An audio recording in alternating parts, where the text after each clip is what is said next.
오늘 이 본문의 말씀의 내용은 바울 사도가 믿음의 아들 디모데에게 어떻게 성도들에게 대할 것인가를 말씀을 하면서 오늘 말씀 가운데 4절 말씀을 같이 한번 읽어봅니다. 만일 어떤 과부에게 자녀나 손자들이 있거든 그들로 먼저 자기 집에서 효를 행하여 부모에게 보답하기를 배우게 하라. 이것이 하나님 앞에 받으실 만한 것이니라. 하나님 앞에 받으실 만한 것이라는 이 말씀으로 우리 함께 은혜를 받으려고 합니다. 오늘 낮에 말씀을 나누는 가운데 시편 1편에 있는 말씀, 복 있는 사람은 악인들의 꾀를 쫓지 아니하고 죄인들의 길에 서지 아니하고 오만한 자들의 자리에 앉지 아니하고 말씀의 내용을 보면 복 있는 사람은 악인들이라 그랬습니다. 죄인들이라 그랬습니다. 오만한 자들이라고 말씀하는 가운데 어떤 한 사람을 말하지 아니하고 단수를 말하지 아니하고 복수를 말하면서 무리를 말씀하셨어요. 내가 그런 무리 가운데 들지 아니하는, 무리 가운데 들지 아니하는, 여러분 우리가 이 말씀을 대하면서 그 사람들이 속한데 내가 속하지 아니하는 것으로 우리가 그냥 간단하게 생각을 해요. 근데 중요한 건 뭔가 하면 무리 가운데 들지 않는 것이 여러분 쉬운 것이 아니에요. 왜 쉬운 것이 아니냐? 악인들의 꾀를 쫓지 아니하고 죄인들의 길에 서지 아니하고 오만한 자들의 자리에 앉지 아니하며 나에게 뭐가 돌아올까요? 무리 가운데 들지 아니하면 때로는 외롭고 힘들고 그래 왜 따돌림을 당하기도 하고 비난을 받기도 하고 여러분 예수님을 믿지 않는 사람들이 교회를 핍박하는 것은 신앙적인 가장 근본적인 것에 대해서 그냥 핍박을 해요. 니들만 뭐 예수 믿으면 구원받냐, 니들만 천국 가냐, 어떤 그 복음에 대한 근본을 모르기 때문에 어떤 그런 면에 대한 그냥 이렇게 뭐라 그럴까 핍박이라기보다가도 비난이에요. 근데 정말 신앙생활 하는 사람들이 어려움을 당하는 것은 여러분 신앙생활 하는 사람들에 의해서 우리가 어려움 당하는 일들이 훨씬 더 많아요. 하나님을 바로 알고 예수님을 바로 알고 말씀을 바로 알면 괜찮은데 어설프게 알아가지고 자기가 알고 있는 것이 전부인 것처럼 생각을 해요. 여러분들이 1:1 훈련도 받아보시고 성경 읽어지내도 우리가 교육받고 하는 가운데 오히려 말씀을 알면 알수록 너무나 참 깊이가 있고 뭐를 알게 되는가 하면 내가 얼마나 하나님 앞에 부족하고 연약한 것인가를 깨닫게 되는 거예요. 알게 되는 거. 그래서 어떻게 하면 내가 좀 더 예수님을 알아갈까 하는 그 신앙생활의 출발점이 되어지는 건데 그렇지 아니하면 오히려 자기가 그냥 알고 있는 유대인들이 그 전례에서 내려오는 전통에 젖어가지고 예수님을 비난한 것하고 똑같아요. 바로 어떤 율례를 깨뜨리고 규례를 지키지 아니하고 허물만 잡는 거, 허물만. 복음의 가장 근본적인 것에 대해서는 생각조차도 없어요. 여러분 오늘 이 말씀의 내용을 보면 4절 하반절에 하나님 앞에 받으실 만한 것이라 그래. 받으실 만한. 제가 말씀을 맺으면서 말씀을 드렸어요. 정말 하나님이 기뻐하시는 자리, 하나님께서 너무 정말 고마워할 수 있는, 정말 내가 정말 사랑하는 자, 하나님 마음에 드는 자, 하나님께서 보시고 기뻐하실 수가 있고, 정말 하나님이 거기에 정말 그 마음을 두실 수 있는, 그래서 하나님과 함께하는, 그래서 하나님께서 받으실 만한 그 위치와 자리에 우리가 서는 것. 오늘 말씀에 하나님이 받으실 만한 것이라고 하는 것도 오늘 그와 같은 것을 말씀을 합니다. 이 젊은 목회자 디모데에게 바로 성도들을 대할 때에 어떻게 대할 것인가를 가르쳐주는 말씀의 내용입니다. 하나의 목양을 시작한 디모데에게 하나님이 일꾼으로 이렇게 행하라. 또 우리도 예수 그리스도를 믿는 믿음의 사람들인 우리들이 하나님 앞에 어떻게 우리가 상대성, 교회에서 여러 가지 많은 사람들을 만나잖아요. 그럴 때 어떻게 해야 될까 하는 것을 말씀을 통해서 주시고 있는데, 여러분 1절 말씀을 같이 한번 읽어봅니다. 늙은이를 꾸짖지 말고 권하되 아버지에게 하듯하며 젊은이에게는 형제에게 하듯하고 늙은 여자에게는 어머니에게 하듯하며 젊은 여자에게는 온전히 깨끗함으로 자매에게 하듯하라. 바로 오늘 1절과 2절에 보니까 바로 어르신들에게 행할 때에 아버지에게 하듯이 어머니에게 하듯이, 젊은이들에게 행할 때에 뭐라고요? 자매에게 하듯이, 내 여동생, 내 남동생, 바로 우리 가족과 같은 그런 마음을 가지고 하라고 하는 말씀입니다.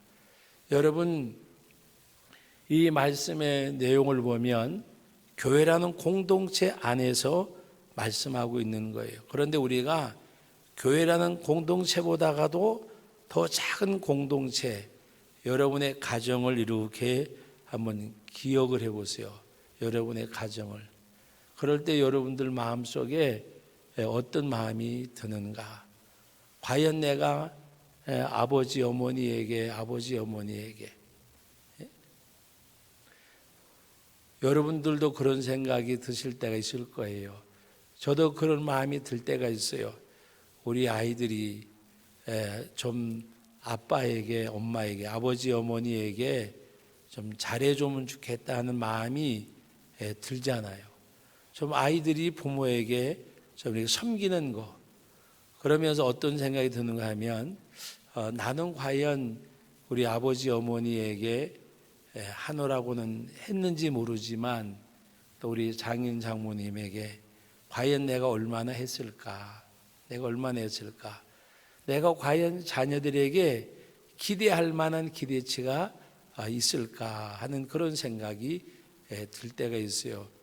그래서 한 번은 농담을 하는 것 같으면서도 마음에 담겨진 진심을 이야기한 적이 있어요. 너희들 잘 되려면 성경에 부모를 공경하라, 땅에서 약속 있는 계명이라고 했는데 나는 그렇게 잘한 것처럼 생각이 안 돼. 그렇지만 너희들은 잘해야 돼. 왜? 내가 받기 위한 것도 있지만 그러나 너희들이 복을 받으려면 잘해야 돼. 그래가지고 이렇게 웃음보가 터진 적이 있어요. 여러분, 오늘 우리 이 말씀의 내용을 보면 그것을 말씀하고 있습니다. 그래서 교회 공동체 속에서도 어른들을, 그래서 어른들이 이렇게 공경받고 어린아이들이 사랑받는 그런 교회의 공동체가 되어져야 돼요. 그리고 인정할 줄 알아야 돼요. 공경이라는 말 가운데, 그 언어 가운데 공경의 첫 단계가 뭘까? 인정할 줄 알아야 돼요. 인정할 줄 알아야. 여러분, 이렇게 부부지간에도 또 우리 형제지간에도 부모 자식지간에도 인정하는 부분이 없으면 계속 부딪혀요. 인정하는 부분이라고 하는 것은 어떤 그 성격이나 삶의 관습이나 습관이나 그것을 인정해 줘야 돼요. 바꾸려고 하지 말고 내 기준에 바꾸려고 하지 말고 인정을 해 주려고 해야 돼요. 사람 환경도 다르지만 근데 우리가 자꾸 이렇게 인정해야지 하면서도 가정생활 하다가 보면 이게 다투게 되고 하는 이유가 어디서 오느냐? 인정을 안 하려고 그래요. 인정을 안 하려고. 그러면 이렇게 인정해 줘야 돼요. 오늘도 어디 가서 식사를 하는데 어떤 분이 말이 굉장히 많더라고요. 근데 그 집 오늘 집에 가서 아마 부부싸움 약간 할 것 같아. 왜 그런가 하면 남편 되는 분이 조금 이제 제 앞에 앉고 또 옆에 이렇게 부인이 앉으셨는데 다른 분들도 앉고 조금 말이 많으시더라고요. 그러니까 남편이 하는 말이 말 많이 하지 마. 누구 앞에서 그랬어요? 또 우리 교회 성도님도 아니에요. 다른 교회 목사님 앞에서 자기를 면박을 준 거예요, 이제. 그럼 집에 가면 다툴까 안 다툴까? 아마 자기 말 많은 거 생각 안 하고 그랬을 거예요. 여보, 우리 교회 목사님도 아니고 다른 교회 목사님 앞에서 나를 그렇게 핀잔 주면 어떡해? 내가 없는 말 했어? 그러다 보면 싸우잖아요. 그래서 제가 속으로 그랬어요. 야, 이거 밥 얻어먹고 가서 싸우면 어떡하나. 그런데 마지막에 이렇게 분위기를 잘 만들어줘서 그냥 아마 그 잊어먹었을 것 같아. 부인 되는 분이. 되게 말 많은 분들이 또 잊어먹기도 잘하거든요. 그래서 아마 가서 안 싸울 것 같아. 그런데 남편 되는 분이 그렇게 말해도 할 말 다 하더라고요. 그러면 인정해 주는 게 뭐냐? 아이고 속상하지만 우리 마누라는 말이 많어. 그리고 그냥 내비두는 거예요. 그거 말 많이 하지 마. 그래도 쭉 쳐다보더니 할 말 다 하더라고요. 그래서 혼자서 웃었어요. 여러분 인정해 준다는 것이 다른 거 아니에요. 가장 쉬운 거. 그 인정을 못하기 때문에 본인은 면박 줬다고 생각 안 하지만 또 상대는 그 부인 되는 분은 남편이 나를 다른 교회 목사님 앞에서 이렇게 망신 줬다고 생각할 수도 있잖아요. 그래서 우리는 인정해 주는 부분이 있으면 절대로 분쟁이 있을 수가 없어요. 그래서 여러분들이 그런데 참 살아보면 몇십 년 살았어도 인정한다는 것이 쉽지는 않아요. 교회에서 여러분 가정에서도 마찬가지고 교회에서도 그런 부분들이 우리가 잘 소화가 되어져야 관계가 회복되어지고 좋은 관계를 이룰 수가 있어요. 그래서 오늘 말씀 가운데 보면 늙은이를 꾸짖지 말고 권하되 아버지에게 하듯하며 젊은이에게는 형제에게 하듯하고 늙은 여자에게는 어머니에게 하듯하고 젊은 여자에게는 온전히 깨끗함으로 자매에게 하듯하라. 그래서 온전히 깨끗함으로 하나님 앞에서 이같이 행하라고 말씀하고 그 다음에 3절에 보면 참 과부인 과부를 존대하라. 참 과부가 있고 아닌 과부가 있나 이렇게 말할지 모르지만 오늘 말씀 가운데 보면 4절과 5절 같이 읽어봅니다. 만일 어떤 과부에게 자녀나 손자들이 있거든 그들로 먼저 자기 집에서 효를 행하여 부모에게 보답하기를 배우게 하라. 이것이 하나님 앞에 받으실 만한 것이니라. 참 과부로서 외로운 자는 하나님께 소망을 두어 주야로 항상 간구와 기도를 하거니와 향락을 좋아하는 자는 살았으나 죽었느니라. 참 과부는 향락을 좋아하지 아니하고 외롭지만은 하나님께 소망을 두고 기도하는 사람을 말하고 그렇지 않은 사람은 향락을 좋아하는 사람을 말씀하는 내용입니다. 그래서 바울 사도가 디모데에게 7절 말씀 내가 또한 이것을 명하여 그들로 책망받을 것이 없게 하라. 책망받을 것이.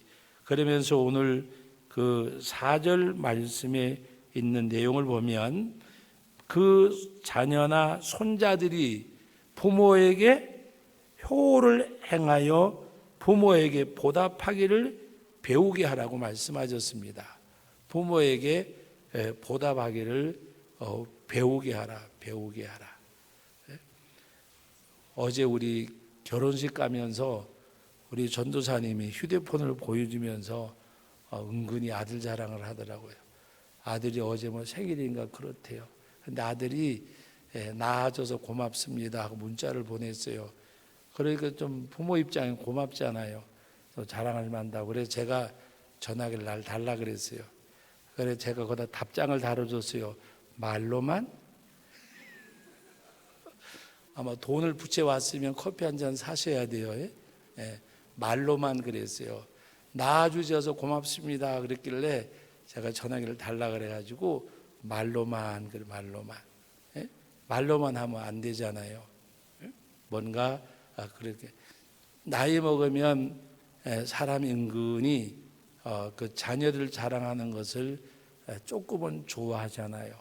예? 또 그것이 있으면 너무 또 고맙기도 하고. 예. 그래서 어제 그 이제 목사님들 몇 분이 이렇게 만났는데 대전서 우리 아이들이 금요일 날인가 왔다가 하여튼 토요일 날인가 제가 하여튼 왔다가 갔어요. 하룻밤 자고 갔는데 뭔가 하면은 아이들이 왔다 그러니까 어버이 주일이라고 왔냐고 묻더라고요. 그래서 맞다고. 그러면서 제가 은근히 그랬어요. 봉투를 하나씩 주고 가더라고. 그래서 얼마냐고 물어보길래 제가 나는 그 자리에서 씹온다 그랬어요. 그 자리에서 씹온다고. 여러분 부모 마음 입장에서는 자녀들이 여러분 10개를 빼앗기고도 하나만 돌려줘도 너무너무 고마워하는 것이 정말 바보들인 부모들이에요. 다 어떻게 보면 논밭전지 다 뺏기고도. 지난번에 어느 몇 년 전이에요. 인간극장에 어느 할머니 이야기가 나왔어요. 그 할머니가 여기는 콩, 여기는 이제 옥수수, 또 어느 날은 여기에는 팥, 또 여기에는 뭐 녹두 이래가지고 매일마다 이 옆구리에 2바구니를 달고 가시는데 손에는 호미만 들려져 있어요. 그리고 온 동네 다니면서 전봇대 밑에, 그 다음에 또 남 농사 짓고 나서 짜투리 땅을 다니면서 계속 심는 거예요. 심는데 무슨 얘기를 하는가 하면 그 동네에서 꽤나 논밭전지가 있었대요. 그런데 애들 5을 키우면서 다 팔아서 수업료 내주고 공부시켜서 애들이 다 잘 됐고 자기 집 한 채밖에 없는데 옛날 농사 짓던 습관이 있어가지고 그렇게 어느 날은 옥수수에다가 콩에다가 어느 날은 팥에다 녹두에다가 어느 날은 깻모에다가 그래가지고 동네 짜투리탕 다 심고 댕기는데 마지막에 뭐라는가 하면은 다 웅치면 한 700~800평은 될 거래. 온 동네 다니면서 여기 조금 저기 조금, 예? 그러면서 또 그걸 지으셔 가지고 깨짜 가지고 아이들한테 보내주고 하는데 그게 그렇게 자기는 기쁘대요. 그러면서 아이들이 생활비는 보내주니까 그냥 편하게 사는데 농사 짓던 습관 때문에 그러면서 아이들을 막 자랑을 하는 거예요. 여러분 다 빼앗겼잖아요. 동네에서 깨만이 있던 논밭전지 공부시키는 거 다 팔아서 올리고서도 그 아이들이 잘된 거 바라보고 배불러 하는 거. 열을 주고도 하나만 돌려줘도 너무너무 고마운 거. 제 생각에는 열을 주고 하나가 아니라 1000을 주고 하나만 돌려줘도 그 순간이 행복을 느끼는 것이 우리 부모님들이잖아요. 여러분 우리가 하나님 앞에서도 하나님이 무엇 때문에 기뻐하실까? 어떤 양 때문에, 헌금의 액수 때문에, 어느 그 사람의 재능 때문에 하나님 앞에 조금만 게라도 감사할 줄 아는 그 모습 보시고 하나님이 기뻐하실 거예요. 그래서 여러분들 이제 어린이 주일 또 어버이 주일 이렇게 오지만 여러분들이 하나님 앞에 정말 믿음의 후손들이 효하는 것을 배워서 부모에게 보답하기를 배우게 하라고 말씀하셨어요. 부모에게 보답하기를 배우게 하라. 제가 우리 며느리 아이들 생일 때 챙겨주는 것을 누구한테 배우는가 하면 우리 아버지한테 배웠어요. 근데 우리 집사람은 우리 아버님이 돌아가신 다음에 이제 시집 왔으니까 그 사랑을 못 받아봤어요. 내일이 우리 형수님 생일이라 그러면 아버지가 닭을 이렇게 잡으셔요. 숯닭, 여자는 뭐 숯닭을 먹어야 된대요. 숯닭을 잡아가지고 그걸 다 뜯어서 안에다가 온갖 것 밤이고 대추고 인삼이고 사가지고 다 넣고 찹쌀 그것도 우리 어머니 보고 씻으라 그래가지고 깨끗이 닦아서 옛날은 봉지가 흔하지 않은 배보자기에다가 싸가지고 그리고 이렇게 한 마리를 딱 싸서 다른 날은 아들네 집에 가면 차 한 잔이라도 잡수고 오시고 물 한 개 잡수고 오시는데 생일 전날 가서는 문 밖에 섰다가 그냥 오세요. 근데 제가 막내니까 늘 저를 데리고 가셨어요. 그렇게 해가지고 그거 누구 줄라냐고 물어보면 형수 갖다 줄 거야.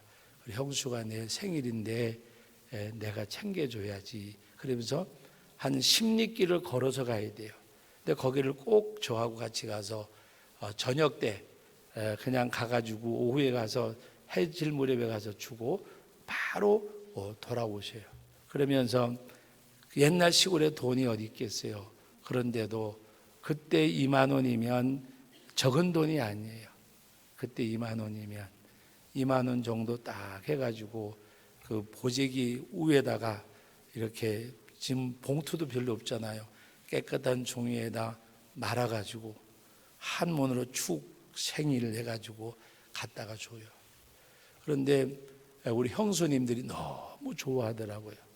친정에서도 옛날 여자들 뭐 이렇게 계집아이라고 하면서 뭐 그렇게 생일 챙겨준 적 없잖아요. 근데 시아버지가 생일 챙겨주니까. 그래서 제가 조금 철이 들고 난 다음에 나도 이 다음에 장가 가서 그런 그 노망을 한번 가져봤댔어요. 그래서 그것이 보이지 않게 영향을 줘서 제가 다른 건 몰라도 와서 살아주는 것만 해도 감사하니까 그래서 자그마하게 저희 힘으로는 작은 건 아니에요. 그래서 이렇게 해서 주면 아이들이 되게 기뻐하더라고요. 그런 가운데서 또 우리가 하나님 앞에서 오늘 말씀 가운데 보면 부모에게 효도하기를 배우게 하라고 말씀하셨습니다. 보답할 줄 아는. 그것이 하나님 앞에서도 마찬가지고 부모님에게서도 마찬가지고 그렇게 할 때에 하나님이 받으실 만한 것이라 그랬어요. 하나님이 받으실 만한 것이라고 하는 것은 하나님이 기뻐하신다는 말입니다. 하나님이 바로 그와 같이 행할 때에. 그러면서 오늘 마지막 절 말씀 지난 금요일 날 고린도전서 12장 20절 말씀을 나누는 가운데 너희는 몸과 지체니라는 말씀, 그 지체에 대해서 고린도전서 12장에 여러 가지로 말씀을 하셨어요. 우리는 주님의 몸된 교회는 주의 몸, 우리는 지체. 그러면서 여러 가지 말씀을 많이 하시면서 제가 이 말씀을 접해서 말씀을 드렸어요. 오늘 8절 말씀이 뭔가 하면 누구든지 친족 특히 자기 가족을 돌보지 아니하면 뭐라고 말씀하셨느냐? 믿음을 배반한 자요 그랬습니다. 여러분, 믿음을 배반했다고 하는 말은 주님을 떠나갔다는 말이에요. 주님 밖에 있다는 말이에요. 그리고 불신자보다 악한 자니라 그랬어요. 누구를? 자기 친족, 특히 자기 가족을 돌보지 아니하면 믿음을 배반한 자요, 믿음을 배반한 자요. 바로 불신자보다 악하다고 말씀을 하셨어요. 여러분, 이 말씀을 우리가 냉철하게 받아들이면 그런 사람들이 구원이 있다는 말일까요? 없다는 말일까요? 믿음을 배반한 자고 불신자보다 악한 자라고 했는데 구원은 십자가의 볼로 우리가 믿음으로 구원받지만 하나님께서는 바로 이같이 행하지 아니할 때에는 친족, 특히 자기 가족을 돌보지 아니하면 믿음을 배반한 자, 불신자보다 악한 자라고까지 말씀을 하셨어요. 오늘 우리 동양적 사고에서는 가장을 위해서 가족들이 희생당하는 것이 우리 너무나도 당연하다고 생각을 해요. 그런데 여러분, 그것은 잘된 것은 아니잖아요. 잘못된 거지. 잘못된 거지. 여러분, 오늘 우리들이 하나님 앞에서 정말 가장이면 가족이 자기 때문에, 가장 때문에 희생을 당해야 되는 그런 선택은 하지 말아야 돼요. 제가 언젠가도 이 말씀을 드리면서 미국의 고 부통령 얘기를 말씀을 드렸어요. 고가 부시 대통령과 이렇게 선거를 했을 때 졌어요. 그러나 국민들 표는 더 많이 받았어요. 선거인단 표는 져가지고 대통령 당선은 안 됐어요. 그 다음에 선거가 치러질 때에는 그때 분명히 나왔으면 될 건데 가족들이 다 반대를 했어요. 그러니까 고가 그때 대통령 불출마를 선언을 하고 자기는 국가 일도 중요하지만 내 가정이 소중합니다라고 이야기하고 대통령 출마를 포기하고 그 당시에는 나왔으면 될 확률이 거의 80~90%가 됐을 때예요. 그래서 고 대신에 나온 민주당 사람이 대통령이 됐잖아요. 여러분, 오늘 우리는 하나님 앞에서 정말 가족을 소중하게 여길 줄 아는 그 말씀의 내용, 자기 친족, 특히 자기 가족을 돌보지 아니하면 믿음을 배반한 자, 그리고 불신자보다 악한 자라고 아직 말씀을 하셨습니다. 그러므로 오늘 우리들에게는 효도가 있고 사랑이 있고 정말 하나님 앞에 말씀이 역사하는 가정이 돼야 되잖아요. 바로 5계명의 말씀이 다른 건 아니잖아요. 약속이 있는 첫 계명이니 내가 내 부모를 공경하라 그리하면 내가 땅에서 잘되고 장수하리라. 하나님의 약속으로 주신 계명이에요. 그래서 여러분들의 가정이 정말 하나님 앞에 여러분들 효도 받으셔야 돼요. 왜? 자녀들이 복 받기 위해서. 효도하도록 가르쳐야 돼요. 그래서 여러분들이 효도 받으시고 그리고 하나님 앞에서 또한 여러분들이 위해서 기도해야 돼요. 예수님 잘 믿으면 효도할 수밖에 없어요. 예수님을 잘 믿으면 부모님에 대한 불만사항이 있더라도 말씀이기 때문에 순복하고 따라 나갈 수밖에 없어요. 그래서 여러분들이 믿음의 삶으로 거룩한 영향력을 끼쳐서 여러분의 자녀들이 말씀 앞에 든든히 세움받고 하나님이 받으실 만한 그 삶을 살아서 하나님이 주시는 풍복을 다 받아 누리는 여러분들의 후손들이 되어지고 그 영향으로 인해서 여러분들의 삶 속에서도 행복과 기쁨과 감사가 있는 복된 삶이 될 줄로 믿습니다. 거룩하신 하나님 아버지, 은혜와 사랑을 감사드립니다. 이 시간에도 귀한 말씀을 주셨는데 이 말씀이 움직이고 역사하는 우리 사랑하는 성도들의 가정이 되게 해 주옵시고, 아버지 하나님, 참으로 어르신들이 존경받고 우리 어린 심령들이 사랑받는 주의 몸된 교회 되게 하시고, 우리 사랑하는 성도들 모든 가정이 효와 사랑이 넘쳐나는 하나님의 말씀이 역사하는 귀한 가정들이 되게 하옵소서. 예수님의 이름으로 기도하옵나이다. 아멘.